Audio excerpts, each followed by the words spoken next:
Hello guys, welcome to the new and the last part of the colour pencil tutorial series. First of all आपसे मैं माफ़ी मांगना चाहता हूं कि मैं इतने महीनों से लगभग 8-9 महीनों से मैं इनएक्टिव रहा because of the various reasons. मैं बहुत ही ज़्यादा बिजी चला था और अभी भी बिजी चल रहा हूँ, लेकिन आपसे मैं पूरी कोशिश कर रहा हूँ कि मैं आपको रेगुलर कंटेंट दे पाऊँ। वीक में एटलीस्ट एक बार तो मैं कंटेंट अपलोड कर ही पाऊँ अपने चैनल के ऊपर। और जितने मेरे सब्सक्राइबर्स इस वीडियो को देख रहे हैं उनको मैं थैंक यू बोलना चाहता हूँ इतना पेशेंस रखने के लिए, और उन सभी सब्सक्राइबर्स का मैं शुक्रिया अदा करना चाहता हूँ जो मेरे ट्यूटोरियल्स का बहुत ज़्यादा वेट कर रहे थे और जो कमेंट करते रहते थे कि आप क्यों नहीं पोस्ट कर रहे। उनको thank you and once again sorry for that. आगे से मैं पूरी कोशिश करूंगा कि मैं रेगुलर रहूं। तो चलिए अब इस ट्यूटोरियल को स्टार्ट करते हैं। इस ट्यूटोरियल में हमने इसके हेयर क्रिएट करने हैं और हेयर क्रिएट करने के लिए मैं अभी 3 ब्रांड की पेंसिल्स यूज करने वाला हूँ। मैंने आपको पहले ही बताया कि अगर आपको एक ब्रांड की पेंसिल्स में सभी शेड्स नहीं मिलते जो कि आपको रिक्वायर्ड है तो आप सस्ते ब्रांड और भी आप बाय कर सकते हो। मैंने फेबर कैसल के बाय किए थे जो कि 400-450 के आते हैं। उसके अलावा मेरे पास कैमलिन ट्रायंगल पेंसिल्स का भी एक सेट है और उस सेट की ये 3 पेंसिल्स अलग पड़ी हुई हैं और एक ये वाली पेंसिल है डॉम्स की और बाकी की 2 पेंसिल ये हैं फेबर कैसल की। अब इन पेंसिल्स को यूज करते हम हेयर क्रिएट करेंगे। अगर आपके पास ये वेरियस ब्रांड्स नहीं है तो आप बस शेड्स का अंदाजा रखिए कि कहाँ पर लाइट शेड है और कहाँ पर डार्क शेड है, और उनको कंपनसेट करने के लिए आप कौन सी टोन आप यूज कर सकते हो या फिर कौन सा कलर आप यूज कर सकते हो।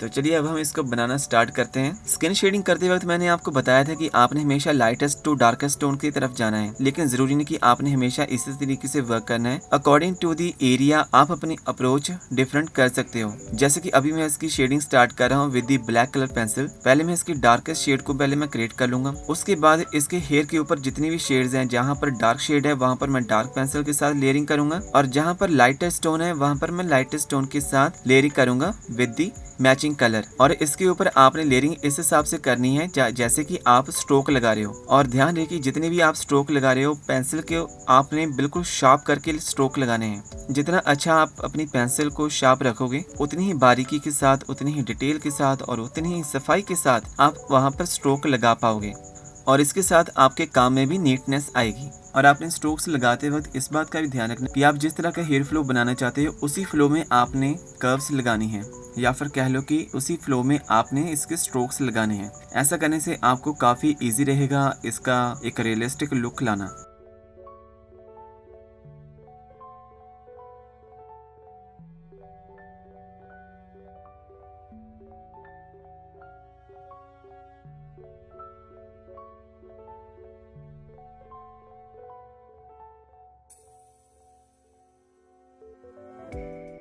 तो उसकी एक लट तो हमने क्रिएट कर लिया अच्छे से। अब हम ये वाला पार्ट क्रिएट करेंगे और जिस तरीके से मैं ये वाला एरिया शेड करने वाला हूँ या फिर इसकी लेयरिंग करने वाला हूँ, जो कह लो कि हेयर क्रिएट करने वाला हूँ, वही सेम तरीका यूज होगा सभी तरह के हेयर्स क्रिएट करने के लिए। मतलब कि इस पोर्ट्रेट में जिस तरह के हेयर्स हैं उनको क्रिएट करने के लिए, जहाँ पर आपको बिखरे हुए हेयर दिखाई देंगे उसको क्रिएट करने के लिए आप एक ब्लेड का उपयोग कर सकते हो।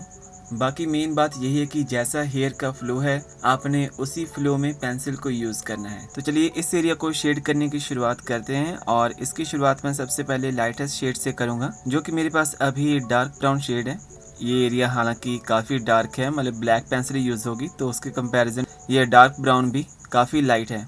तो यहाँ पर आपने अच्छे से लेयर्स क्रिएट करने के बाद अब जहाँ जहाँ आपको डार्क शेड्स लग रही हैं ब्लैक कलर की, आपने उन लेयर्स को क्रिएट करना है। वो क्रिएट करने के बाद एट लास्ट आपने यहाँ पर आपने इन हेयर के ऊपर हाइलाइट्स क्रिएट करने हैं। और उसको क्रिएट करने के लिए आपने क्या करना है कि या तो आप वाइट कलर की पेंसिल यूज कर लीजिए जो भी आपके पास हो, या फिर आप अप्सरा की ग्लास मार्किंग पेंसिल जो आती हैं आप उसको भी यूज कर सकते हो।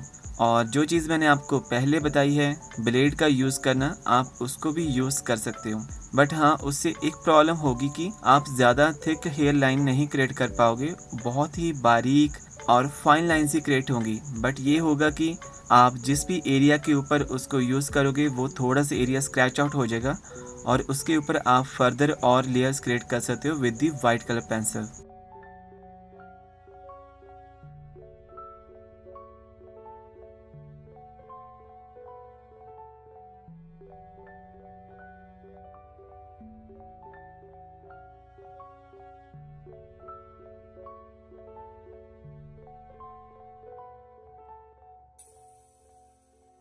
तो फाइनली ये हेयर वाला पार्ट कंप्लीट हो चुका है। आई नो कि आपको मैंने बहुत ही छोटा पार्ट बनाना सिखाया है, लेकिन आप ये मत देखिए कि पार्ट छोटा है। आप बस ये चीज देखिए कि उसको बनाने के लिए क्या क्या करना चाहिए और उसके स्टेप्स कैसे होते हैं। बाकी के एरिया भी जो आपने शेड करना है उसको भी आपने सेम उसी तरीके से करना है जैसे मैंने आपको ये वाला एरिया सिखाया है। सबसे पहले लाइटेस्ट टोन के साथ आपने एज इट इज उसी फ्लो में आपने स्ट्रोक्स लगाने हैं जिस फ्लो में आप हेयर को नोटिस कर पा रहे हो। अगर स्ट्रेट इस तरीके से हेयर का फ्लो है, आपने इस तरीके से बनाने हैं, कहीं पर क्रॉस करें तो आपने इस तरीके से इसको क्रॉस कर देना है। तो वो टोटली डिपेंड करता है कि कैसा हेयर का फ्लो है और वैसे ही आपने स्ट्रोक्स लगाने हैं। लाइटेस्ट टोन से स्टार्ट करना है, उसके बाद धीरे धीरे आपने 2-3 लेयर्स और क्रिएट करनी है। जैसे जैसे आप लेयर्स क्रिएट करते रहोगे वैसे वैसे वो लेयर्स आपस में थोड़ा बहुत ब्लेंड भी हो जाएंगी। पूरी तरह ब्लेंड करने की भी जरूरत नहीं पड़ेगी और नीचे वाला व्हाइट सरफेस ही अच्छे से कवर हो जाएगा। और जैसे जैसे लेयर्स बढ़ती जाएंगी वैसे वैसे उसकी हेयर की डिटेल और भी ज़्यादा फाइन होती जाएगी। और एट लास्ट जहाँ भी आपको हाईलाइट्स देने की ज़रूरत पड़ेगी या फिर जहाँ पर भी आपको